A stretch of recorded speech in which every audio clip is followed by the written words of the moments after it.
The city's condo market has been under intense pressure in the last year and a bit. And now I have a mortgage on this property for $300,000 and I don't own it. Inventory is rising, but owning one, especially long-term, still doesn't feel affordable.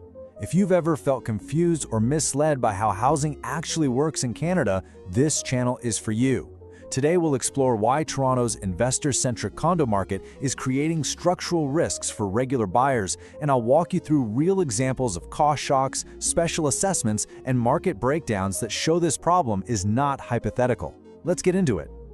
All right, so let's dive right into this central puzzle. You see lower prices and you think, okay, things must be getting more affordable, right? Well, not so fast. In the Toronto condo market, the sticker price is really just the tip of the iceberg. The total cost of actually owning the place and all the hidden financial risks that come with it, that tells a completely different and, frankly, a much more important story. To really get our heads around this paradox, you have to understand a fundamental truth about Toronto's condo boom. For years and years, it wasn't really built for people who were looking for a home to live in. Nope, it was built for a very, very different kind of customer. And that customer was the investor. See, this market wasn't driven by what we call end users, people who actually plan to live in the home for the long haul. It was powered by speculators, folks who were just looking for a quick profit. And that one simple fact, it changes absolutely everything about how these buildings got funded, designed, and sold. So this really lays out the two competing philosophies. On one side, you have the investor model. It's all about the pre-construction sale and the quick flip. The focus isn't on quality or long-term durability, it's about selling units as fast as possible. But then you have the owner-centric model, which is all about quality of life, sustainability, stuff that leads to lower costs over time. The result of putting investors first? Well, it's a higher structural risk for the person who actually ends up living there. So, the big question is, what happens when that whole speculative engine, the thing that powered the market for years, just suddenly grinds to a halt?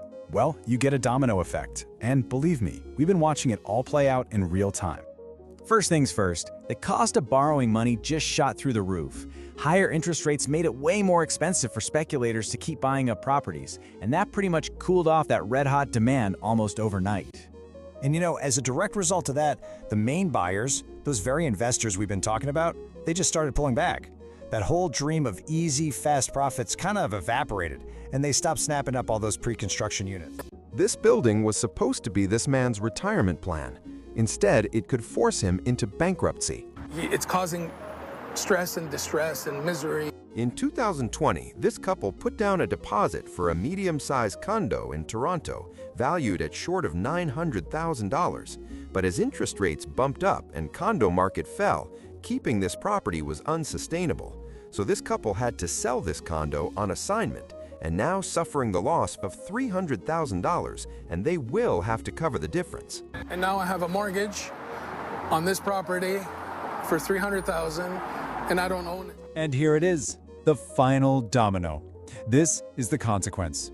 When investors leave, the building loses short-term liquidity, owner-occupiers become the majority, and long-term costs can no longer be deferred. At that point, prices adjust quickly, but condo risks don't disappear, they surface, and the people left to deal with them are the ones who actually live there. Here's the most important insight. Investors absorb price risk. Owners absorb operational risk, which include reserve fund shortfalls, deferred repairs, boards raising fees or levy assessments, and insurance deductibles which are passed on. This is when risks surface, not randomly, but structurally. Okay, so let's get into how this big market-level problem creates real, painful, and sometimes just shocking costs for residents. This is where the theory stops and it starts to hit your pocketbook hard. And listen, this is not a hypothetical. This is a real number. In one Toronto building, hundreds of owners were suddenly told they had just 15 days, 15, to cough up this much cash. Why? To cover a massive shortfall for urgent repairs. I mean, just imagine getting that bill on top of everything else you're already paying. And if you thought that was bad, get this. In another case, owners were looking down the barrel of a potential bill this size for major repairs to the parking garage. But here's the kicker, the part that's just wild, it could apply to you even if you didn't own a parking spot. That's a perfect example of how a so-called shared risk suddenly becomes your own personal financial crisis. These numbers, they have real human consequences. This quote, it's from an owner who found themselves in a situation where the cost just spiraled completely out of control. And this isn't about someone making bad financial choices. No, this is about the asset itself, the home, becoming financially unstable. They were trapped, couldn't sell without taking a huge loss, but couldn't afford to stay with these crazy, unpredictable costs.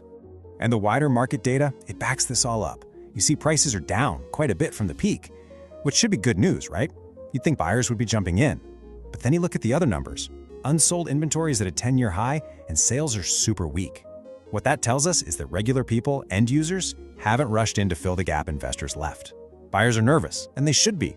They're starting to realize that the sticker price is definitely not the real price. So this all leads to the million-dollar question, doesn't it?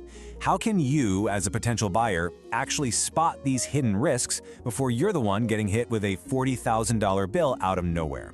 Well, it all comes down to a big shift in focus, away from just the purchase price and towards the building's actual financial health.